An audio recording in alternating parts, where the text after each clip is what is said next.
Praise Lord. ദൈവനാമത്തിന് മഹത്വമുണ്ടാകട്ടെ.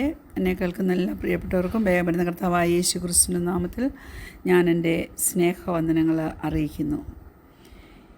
ഇന്ന് പകൽക്കാലം നമ്മളെങ്ങനെ കോംപ്ലിക്കേറ്റഡ് പീപ്പിളുമായിട്ട് ഡീൽ ചെയ്യുമെന്നുള്ളത്, അതിനെക്കുറിച്ച് വചനം നമ്മെ എന്താണ് പഠിപ്പിക്കുന്നതെന്ന് നമുക്ക് ഒന്ന് നോക്കാം.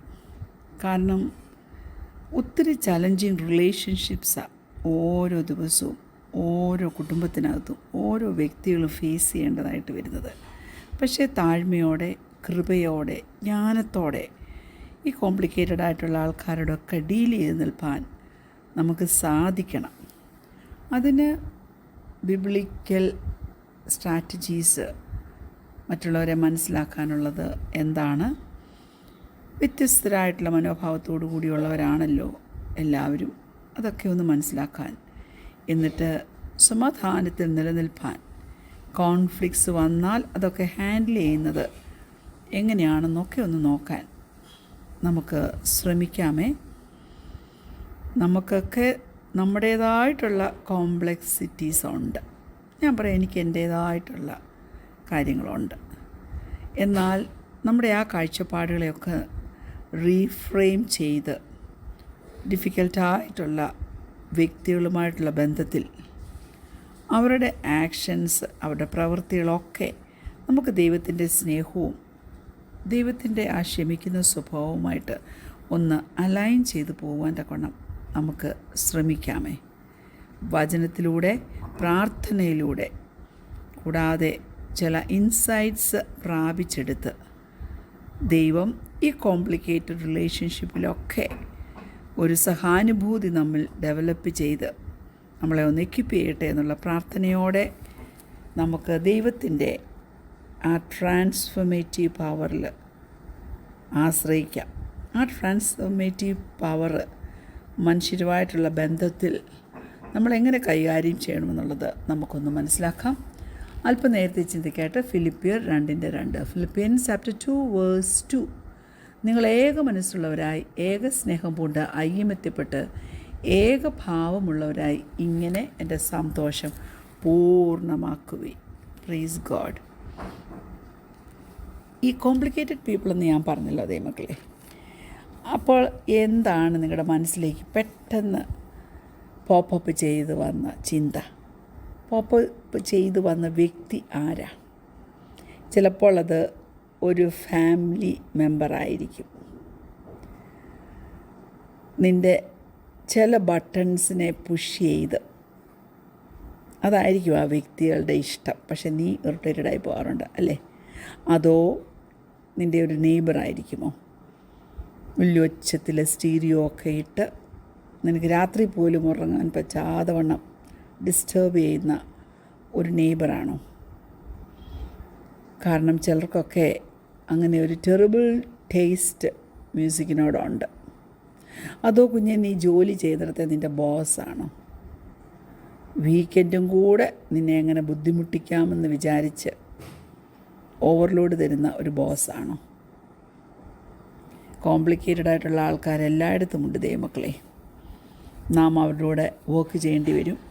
ചിലപ്പോൾ അങ്ങനെയുള്ളവരായിരിക്കും നമ്മുടെ അടുത്ത് താമസിക്കുന്നത്, അല്ലെങ്കിൽ നീ പഠിക്കാൻ പോകുന്നിടത്ത് അങ്ങനെയുള്ളവരുമായിട്ട് സഹകരിക്കേണ്ടി വരും, ഒരുമിച്ചായിരിക്കും പോകേണ്ടി വരുന്നത്. അങ്ങനെ പലയിടങ്ങളിലും നമ്മൾ ഈ കോംപ്ലിക്കേറ്റഡ് ആയിട്ടുള്ള ആൾക്കാരെ നമ്മുടെ ജോലി സ്ഥലത്തൊക്കെ നമ്മൾ കണ്ടുമുട്ടും. പക്ഷേ ഈ കോംപ്ലിക്കേറ്റഡ് പേഴ്സണെ ഇഗ്നോർ ചെയ്ത് മുന്നോട്ട് പോകാൻ നിനക്ക് കഴിയുന്നുണ്ടോ? അതോ അവരെ നിനക്ക് സ്റ്റെയർ ചെയ്ത് എപ്പോഴും അവരെന്താ ചെയ്യുന്നത്, എന്താ പറയുന്നത്, എന്നെക്കുറിച്ച് എന്തെങ്കിലും പറയുന്നുണ്ടോ എന്നൊക്കെ നീ ശ്രദ്ധിച്ച് മനസ്സ് വ്യാകുലപ്പെട്ടാണോ നീ നടക്കുന്നത്? ഞാൻ പറയട്ടെ, വളരെ എഫക്റ്റീവായിട്ട് ഈ കോംപ്ലിക്കേറ്റഡ് പീപ്പിളുമായിട്ട് ഒന്ന് ഡീല് ചെയ്യണമെങ്കിൽ നീ ആദ്യം മനസ്സിലാക്കണം, ഞാനും ഒരു കോംപ്ലിക്കേറ്റഡ് ആളാണെന്ന്. മിക്കവാറും ആഴ്ചയിൽ 2-3 വട്ടമെങ്കിലും ചില മാതാക്കളുമായിട്ട് സംസാരിക്കുമ്പോൾ ഇങ്ങനെ കല്യാണ കാര്യങ്ങളെക്കുറിച്ചൊക്കെ പറയും. അപ്പം ഞാൻ എപ്പോഴും പറയുന്നൊരു കാര്യമുണ്ട്, നമ്മൾ ആഗ്രഹിക്കുന്ന വിധത്തിലുള്ള ഏറ്റവും പെർഫെക്റ്റായിട്ടുള്ളൊരു വ്യക്തിയെ നമ്മുടെ കുഞ്ഞുങ്ങൾക്ക് കിട്ടണമെങ്കിൽ നാം പെർഫെക്റ്റ് ആണോ? നാം പെർഫെക്റ്റ് അല്ലല്ലോ. അപ്പം ചിലയിടത്തൊക്കെ ഒന്ന് കണ്ണടയ്ക്കാൻ നമുക്ക് പറ്റണ്ടേ? Praise God. എന്ന് പറഞ്ഞതുപോലെ കോംപ്ലിക്കേറ്റഡായിട്ടുള്ള ആൾക്കാരെക്കുറിച്ച് നാം ചിന്തിക്കുമ്പോൾ ആദ്യം നാം മനസ്സിലാക്കണം, നാം കോംപ്ലിക്കേറ്റഡ് ആണെന്ന്. ഇറക്കാൻ ഇച്ചിരി പാടായി ഗുളിയല്ലേ? പക്ഷേ നോ വറീസ്, നമ്മളെല്ലാവരും തന്നെ കോംപ്ലിക്കേറ്റഡ് അതേ മക്കളെ. നമുക്കൊക്കെ പല പേസാണ് ഉള്ളത്, പല പ്രിഫറൻസാണ് ഉള്ളത്, പല പേഴ്സണാലിറ്റിയാണ് ഉള്ളത്. അതെല്ലാം നമ്മളെ ചിലപ്പോൾ ചിലർ ഒന്നുകൂടെ അതിനെ കോംപ്ലിക്കേറ്റഡ് ആക്കും. ഞാൻ പറയട്ടെ, മെസ്സി ആയിട്ട് പോയാലും ഓർത്തോണം, ഈ മെസ്സി ആയിട്ടുള്ള സംഗതി പെട്ടെന്ന് വെരി ക്വിക്ക്ലി കോംപ്ലിക്കേറ്റഡ് ആയിട്ട് മാറാൻ സാധ്യതയുണ്ട്. ഓക്കെ, ഞാൻ പറയും ഇങ്ങനെയുള്ള ആൾക്കാരെ ഒരു പേര് ഞാൻ പറയും, പ്രിക്ലി പോക്കി പീപ്പിൾ. അങ്ങനെയുള്ള ആൾക്കാരെ നമ്മൾ മീറ്റ് ചെയ്യേണ്ടി വരും. അങ്ങനെ നമ്മൾ കരുതണം, നമ്മളതിനു വേണ്ടി റെഡി ആയിരിക്കണം. ഒന്ന്, അവരെ അങ്ങ് അവോയ്ഡ് ചെയ്യണം. പക്ഷേ അതൊരു ലോങ് ടേം സ്ട്രാറ്റജി ആയിട്ട് നിൽക്കത്തില്ല. വേറൊരു ഓപ്ഷൻ എന്താണെന്ന് വെച്ചാൽ അവരെ ഒന്ന് ചേഞ്ച് ചെയ്യണം. അവരെ ഒന്ന് ചേഞ്ച് ചെയ്യാൻ നമുക്ക് നോക്കാം അല്ലേ? പക്ഷേ സത്യം പറയട്ടെ, അത് ഇമ്പോസിബിളാണ്. നമുക്ക് തന്നെ ചേഞ്ച് ചെയ്യാൻ വളരെ ബുദ്ധിമുട്ടല്ലേ? അതിനെ കഴിഞ്ഞും പാടാം മറ്റുള്ളവരെ ഒന്ന് ചേഞ്ച് ചെയ്യാൻ നാം ശ്രമിക്കുന്നത്. എന്നാലൊരു തേർഡ് ഓപ്ഷനുണ്ട്. അതെന്നാണെന്നറിയാമോ? അവരെ അങ്ങ് ക്യാൻസൽ ചെയ്യാൻ. അതും ഒരു ലൗസി സ്ട്രാറ്റജിയാണ്. ഞാൻ പറയട്ടെ, നമ്മൾ പലതിലും മെസ്സപ്പ് ചെയ്യുമ്പോൾ നമുക്ക് ക്യാൻസൽ ചെയ്യാനായിട്ട് തോന്നത്തില്ല. പിന്നെന്താ ഒരു ബെറ്റർ ഓപ്ഷൻ? അവരെ ഒന്ന് മനസ്സിലാക്കിയെടുക്കണം. അവരുടെ വാല്യൂ ഒന്ന് മനസ്സിലാക്കണം. അവരെന്തിനാണ് ഭയപ്പെടുന്നതെന്ന് ഒന്ന് മനസ്സിലാക്കാൻ കഴിയണം. അവർക്ക് എന്താ ആവശ്യം എന്ന് മനസ്സിലാക്കണം. വാട്ട് ദേ മീൻ അത് നമുക്കൊന്ന് മനസ്സിലാക്കാൻ കഴിയണം. അതിന് നമ്മൾ ജഡ്ജ്മെൻറ്റിൻ്റെ മുകളിൽ നമ്മളൊരു ഹ്യൂമിലിറ്റി തിരഞ്ഞെടുത്തെങ്കിലേ പറ്റത്തുള്ളൂ. നമ്മളെല്ലാവരും വിധിക്കാൻ എന്തും എടുക്കരാ അല്ലേ? നമ്മൾ ക്യൂരിയോസിറ്റി നമ്മുടെ പല അസംഷൻസിൻ്റെ മേൽ കൊണ്ടങ്ങ് വെച്ച് തപ്പിയെടുക്കും. നമ്മൾ റിജക്ഷന് മുകളിൽ നമ്മൾ ഓപ്പൺനെസ് കൊണ്ടുവരും. ഞാൻ പറയട്ടെ, ദൈവത്തിൻ്റെ വഴി ഇതാ, നാം അവരെ മനസ്സിലാക്കണം. God's way, understand them. കാരണം മനുഷ്യ ജാതിയുടെ ആരംഭം മുതൽ, ഉത്ഭവം മുതൽ ദൈവം ഇങ്ങനെയുള്ള കോംപ്ലിക്കേറ്റഡ് ആയിട്ടുള്ള ആൾക്കാരെയാണ് ഡീൽ ചെയ്തുകൊണ്ട് പോകുന്നത്. Price the Lord. യേശു തൻ്റെ ശിഷ്യന്മാരോട് ഇങ്ങനെ പറഞ്ഞിട്ടുണ്ട് അല്ലേ?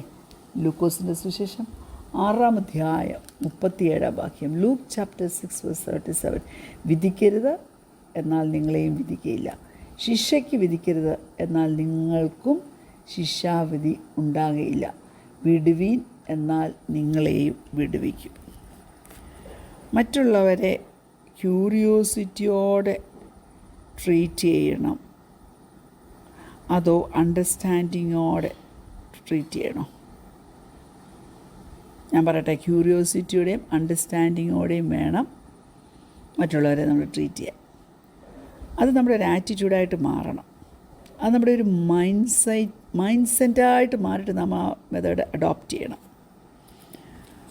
അതുകൊണ്ടാണ് ഫിലിപ്പിയ ലേഖനം 2-ാം അധ്യായം അതിൻ്റെ 2-ാം വാക്യത്തിൽ നമ്മൾ ഇങ്ങനെ കണ്ടത്. Praise God. ഏക മനസ്സ്, ഏക സ്നേഹം, ഐകമത്യം, ഏകഭാവം, ഇങ്ങനെയെല്ലാം നമ്മുടെ ജീവിതത്തിലുണ്ടെങ്കിൽ നമുക്ക് ദൈവീയ സന്തോഷം പൂർണ്ണമാക്കാനായിട്ട് പറ്റും. അതിന് പകരം കാരണം കണ്ടുപിടിച്ച് മറ്റുള്ളവരെ റിജക്റ്റ് ചെയ്യുവാനും നമ്മൾ അവരിൽ നിന്ന് മാറി വേറെ ചില വിഷയങ്ങൾ ഡിസ്കസ് ചെയ്യാനും അവരെ വിധിക്കുവാനും ഒന്നും പുറപ്പെടരുത്. ഞാൻ പറയട്ടെ, നമുക്കെങ്ങനെ ഒരു വ്യക്തിയെ ബെറ്ററായിട്ട് മനസ്സിലാക്കാനായിട്ട് പറ്റും? നമുക്ക് ദൈവത്തോട് പ്രാർത്ഥിക്കാം. കർത്താവേ, ഇന്ന് എൻ്റെ ജീവിതത്തിൽ കടന്നു വരുന്ന എല്ലാ കോംപ്ലിക്കേറ്റഡ് ആയിട്ടുള്ള ആൾക്കാരെയും ഒരു അണ്ടർസ്റ്റാൻഡിങ്ങോടെ മനസ്സിലാക്കാൻ, അല്ലാതെ ജഡ്ജ്മെൻറ്റും ദേഷ്യവും കോപവും ഒന്നുമല്ല കർത്താവേ, അല്ലാതെ ഒന്ന് മനസ്സിലാക്കുവാൻ നമ്മെ സഹായിക്കണമെന്ന് പ്രാർത്ഥിച്ചാൽ കർത്താവ് സഹായിക്കില്ല, തീർച്ചയായിട്ടും സഹായിക്കും. കണ്ണുകളടയ്ക്കാൻ പ്രാർത്ഥിക്കാം. കർത്താവേ, ഞങ്ങളുടെ ചുറ്റും പലപ്പോഴും ഞങ്ങളുടെ ജീവിതത്തിൽ ഞങ്ങൾ കോംപ്ലിക്കേറ്റഡ് ആയിട്ടുള്ള ആൾക്കാരെ ഫേസ് ചെയ്യുന്നുണ്ട്. എന്നാൽ ഒരു ജയജീവിതം നയിച്ച് താഴ്മയോടെ കൃപയോടെ അവരെ ചോർത്ത് പിടിക്കുവാൻ കഴിയേണ്ടതിന് അവരെ ഡീൽ ചെയ്യുന്നത് എങ്ങനെയാണെന്ന് നീ ഞങ്ങളെ പഠിപ്പിക്കണമേ കർത്താവേ. വചനമനുസരിച്ച് ജീവിക്കാൻ ഞങ്ങളെ സഹായിക്കണം. പ്രാർത്ഥനയുടെ സ്തോത്രം യേശുവിൻ്റെ നാമത്തിൽ തന്നെ. ആമീൻ. Praise the Lord. God bless you all.